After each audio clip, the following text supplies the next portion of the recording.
2 mánuðir í það við fengjum þjóðaratkvæðagreiðslu. Við eigum ekki að bíða. Við eigum þegar í stað að hefja þverpólitískt samstarf þetta mál. Hvað sem verður þjóðaratkvæðagreiðsluna, við að sjálfsögðu undirbúum núna þjóðaratkvæðagreiðslu þetta mál. En hver sem niðurstaðan verður, þá verðum við að ná saman þetta. Nú þýðir ekkert lengur þessar deilur, innbyrðis deilur, við verðum að rísa yfir okkur sjálf og við verðum aldrei ná niðurstöðu til að bæta stöðu Íslands nema við snúum bökum saman. Það hlýtur að vera krafan að þessi pólitísku leikrit hætti og að sumir menn kannski sætti sig við að einhverjir geti mist andlitið og þeir eigi að fá að jafnvel skiptum skoðun án þess að þessi hérna. En veistu það þarf enginn að það gengur pólitíkin. Já, en það þarf enginn að missa andlitið eins og Eva Joly benti á í upphafi þáttarins.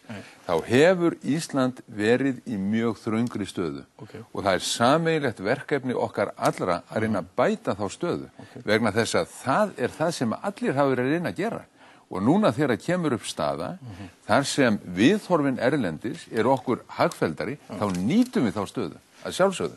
Takk fyrir Ögmundur, ég ætla að fara að tala með hana Sigrúnu Davíðsdóttur örstutt í London. Sæl Sigrún.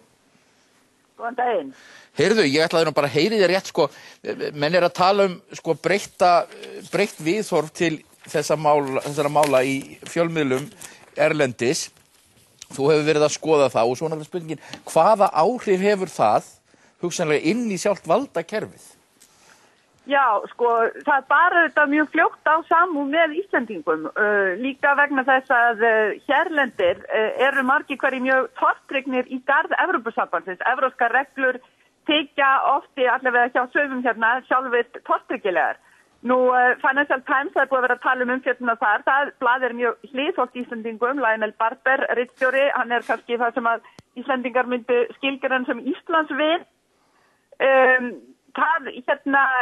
Síðan var til dæmis, það hafa verið núna nánast að hverjum degi lesendabréf sem eru mjög hliðhollt Íslendingum. Einn af þeim Mikael Weibel sem þjóðréttarfræðingur í Cambridge og segir til dæmis að það engin skylda til að borga. En já, stjórnkerfið kannski svolítið annað mál. Þar horfa menn á prinsip og reglur sem að þeir álíta þeir eigi að fara eftir. Og ég hef kannski ekki sérstaklega tilfinningunni að það hafi orðið negin breyting þar. Það heyrast auðvitað raddir hérna, evrópsku reglurnar séu óljósar, en ég get ekki alveg heyrt að þetta hafi slegið í gegn í stjórnkerfinu, en svo menn heldur ekki gleyma því að enskir embættismenn, þeir eru gríðarlegir diplómatar og þeir vilja auðvitað leysa óleyst mál, þannig að þeir hafa engan áhuga því að láta þetta mál hanga á í lausu lofti. En maður sér, það merkir það að ég veit að þú hefur búið að starfa bæði í Bretlandi og svo í Danmörku, það svo mikil munur á viðbröðunum í bresku fjölmiðlunum og í Danmörku. Já, það alveg rétt. Íslendingar náttúrulega túlka þetta alltaf sem svo að Danir séu alveg sérstaklega móti þeim, en ég nú ekki á þeirri skoðun. Þeir líta öðruvís á þetta og þeir tóku dálítið mikið eftir því hvernig Íslendingar komu fram í Danmörku og þar einfaldlega voru þessi íslensku útrásarmenn miklu meira áberandi fjölmiðlum. Ég meina landið minna og umsvifin þar að leiðandi voru miklu stærri og ég held að það hafi farið dálítið mikið fyrir brjóstið á ýmsum hvað svona Íslendingar sýndu, hvað ég var að segja, skort á auðmýkt. Þeim fannst þeir vera að gera dálítið stóra hluti. En það sem kemur líka fram hérna sem sagt að gallin kannski að það skildi ekki strax í upphafi hafa verið tekið einhvern veginn traustari tökum þessi samningamál. Íslendingar virtust ekki hafa frumkvæði, þeir létu viðsemjendur að koma með samningsdrög sem var kannski frekar óklókt og lögfræðingarnir sem voru ráðgjafar hérna gríðarlega færir og reyndir og það einfaldlega reynsla í svona málum og Íslendingar voru kannski dálitlir svona heimalningar í þessum efnum. Það engin skömm en liggur kannski hlutarins eðli en það virðist vera að við séum einhvern veginn áfram dálítið í því farinu. En spurningin náttúrulega hvort það sé að komast eitthvað áfram með þetta. Það að koma líklega kosningar í Bretlandi í síðasta lagi í maí og þá gert ráð fyrir Íhaldsflokkurinn vinni sigur. Hvert getum við farið með þetta mál? Nú 10. janúar, það þjóðaratkvæðagreiðsla. Hvað segirðu? Það alveg ljóst að Verkamannaflokkurinn, hann að berjast fyrir sínu pólitíska lífi og völdum og það gæti orðið kosningar hérna í mars. Icesave náttúrulega alls ekkert kosningavænt mál hér. Það alveg ljóst að þetta verður ekkert kosningamál hér, verður örugglega ekki svo mikið sem nefnt. Ég held að Íhaldsflokkurinn hafi heldur ekki neitt sérstakan áhuga málinu og ég veit reynda til þess að málið hefur verið rætt við William Hague, formalanda Íhaldsflokksins í utanríkismálum og hann sagði ósköp stuttarlega að Íhaldsflokkurinn væri algjörlega sammála aðgerðum Verkamannaflokksins. Þannig að ég sé ekki neinn teikn á lofti að Íhaldsflokkurinn væri eitthvað tilbúin til að fara að brjóta sig í móla fyrir Íslendinga, öldungis ekki.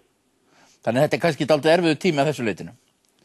Þetta erfiður tími hér að þessu leiti að athyglin einfaldlega á öðrum málum og þannig að það væri örugglega og verður örugglega mjög erfitt að komast einhvern veginn áfram með þetta mál og eins og ég segi stjórnkerfi kannski engan sérstakan áhuga því stjórnmálamennirnir ekki heldur, þannig að það spurning hvaða áhrif og þá svona umfjöllun eins og jákvæð umfjöllun eins og hefur verið í Financial Times, hvaða áhrif hún hafi í raun. Það eru svona þessir tveir heimar, það eru sem sagt heimur álitsgjafana og fjölmiðlana og svo svona realpólitíkin í embættismannakerfinu og stjórnmálunum. Svo má ekki vanmeta athyglisbrest fjölmiðlana. Öldur. Nei, sannarlega ekki. Sigrún, þakka þér fyrir. Ekki gera það. Hún situr hér hjá mér, Elvira Mendes Pinedo. Við tölum líka á ensku og eins og ég segja áður, þetta svona að gerast hér þessi þáttur og þetta verður þýtt hér í kvöld. Elvira, you are an associate professor at the University of Iceland in law and your speciality is European law. You have actually been looking at the Icesave issue and analyzing it well, you have reached the conclusion that, well, the directives are faulty and etc. Yeah, I did one report for the Parliament that I sent in June, and I came to the same conclusion that is now shared by other specialists in European law, that the issue of the state liability and the nationalization of the private debt is very unclear, and it is something that we could discuss before the European Court of Justice or the EFTA Court, and I encourage some of my students to do a doctoral dissertation on this point because there is a lot of things to say. Unfortunately, the principle of non-discrimination is very clear in European law, and since Icelanders' depositors were not lost in Iceland, we cannot discriminate depositors in England or in Holland, and this is what the reaction of this issue in Europe when I comment, you discriminated. That's a big no. And before I continue, I would like to say two things so that I don't get very nervous. One is that I published yesterday in my blog an article with all the arguments that I am putting forward here. So all the legal issues, and so that if I forget something, everybody can have a look at it. And then also that I am a person who believes in European integration and European law, but I cannot avoid being critical in these moments. Yes. So I wouldn't like that what I say now is interpreted in the sense that no, Iceland should not join the EU or something else. That is not a debate. I think European institutions are full of people who are critical, who have a critical opinion of European law because they want to do things better. And we have seen the European Parliament is full of those parliamentarians who have a critical view because they want a better future for Europeans. So I am in that group. When I think about Icesave, I think that I remember that, and this is what I teach my students, that European law is a law in context. It is not possible to interpret it just from a strict point of view. And this dispute has to be examined under a European perspective, a European context, but also an international context. And I'm very happy that you brought to the program both Eva Joly and Michael Jackson, because they're bringing together these two perspectives. These main issues that are floating in the